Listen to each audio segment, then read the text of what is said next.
Gayunpaman, nanatiling determinado si Jiren na hindi matatalo. Tumanggi siyang tanggapin ang kahinaan sa kanyang sarili.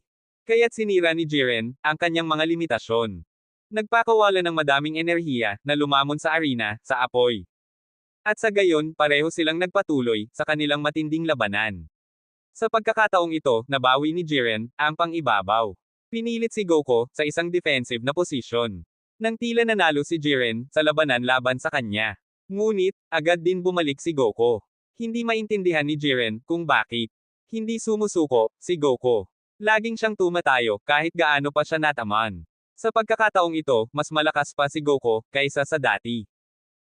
Kaya't nagpatuloy sila sa laban, sa wakas. Nagawa niyang iuntog si Jiren sa pader.